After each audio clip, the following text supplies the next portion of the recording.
মানুহে কয় দুখ কষ্টই সকলোকে হতাশ কৰে, কিন্তু মই কওঁ দুখ কষ্টই মানুহক মনোবল দিয়ে, জীৱনটো জীয়াই থাকিবলৈ শিকায়। জীৱনত সকলোৱে আপোনাক আঘাত কৰিব। কাৰ আঘাতৰ বিষ মূল্যৱান আপুনি সেয়া নিজেই বিচাৰ কৰিব পাৰিব লাগিব, যিয়ে আপোনাৰ জীৱনটোক নতুন গতি প্ৰদান কৰাত সহায় কৰিব। আনৰ প্ৰশংসাত ভুল যোৱাটো মূৰ্খামি।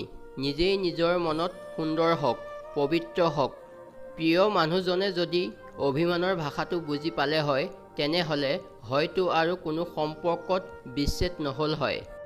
মাথো সাহসৰেহে কথা।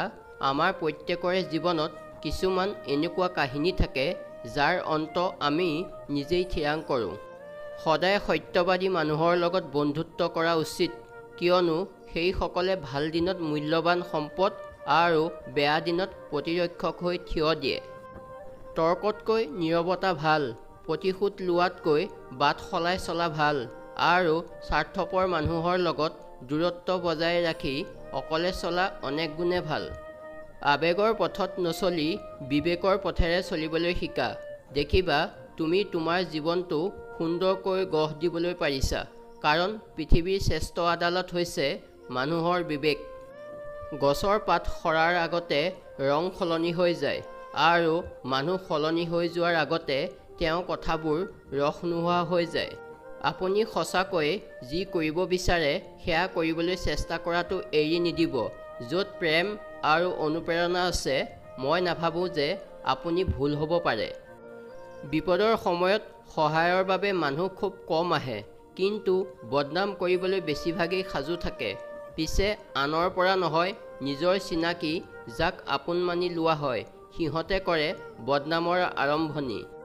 আমাৰ জীৱনটো বহুত সৰু, সেইবাবে যিমান দিন জীয়াই থাকিব মানুহৰ লগত ভাল ব্যৱহাৰ কৰক, কাৰণ আপুনি মৰাৰ পাছত মানুহজন ভাল আছিল নে বেয়া আছিল সেইটোহে হিচাপ কৰিব।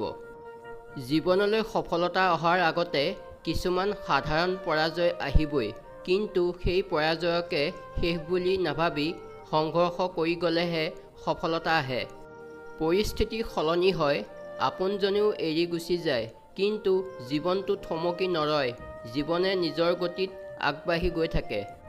মানুহে যেতিয়াৰ পৰা টকা চাই সন্মান কৰা আৰম্ভ কৰিছে, তেতিয়াৰ পৰা আমাৰ সমাজত জ্ঞানী মানুহৰ মৰ্যাদা কমি গৈছে আৰু টকা থকা মানুহৰ মূল্য বৃদ্ধি হৈছে।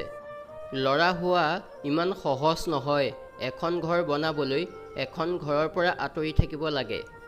নিজৰ দুৰ্বলতাৰ কথা কেতিয়াও আনৰ আগত প্ৰকাশ নকৰিবা, কাৰণ মানুহে তোমাৰ দুৰ্বলতাৰ সুযোগ ল'ব ভালকৈ জানে।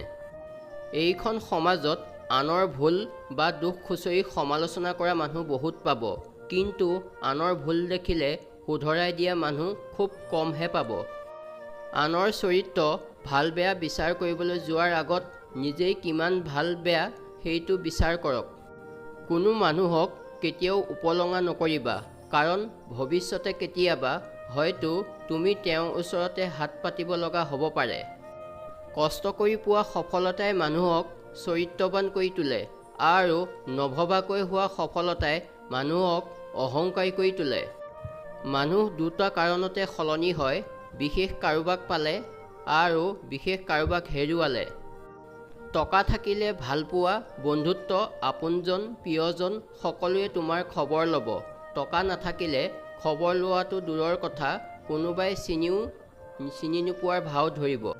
বন্ধুত্বৰ মাজতো এটা সীমা থকা উচিত, নহ'লে কিবা এটা লৈ যদি কাজিয়া হয়, তেনেহ'লে আপোনাৰ দুৰ্বলতাৰ সুযোগ ল'ব। টকাই কয় মোক পাই সকলো পাহৰি যোৱা, সময়ে কয় মোক অনুসৰণ কৰা, বাকী সকলো বাদ দিয়া।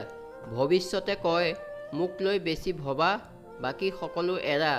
ঈশ্বৰে কয় তুমি মোক স্মৰণ কৰা, মই তোমাক সকলো দিম।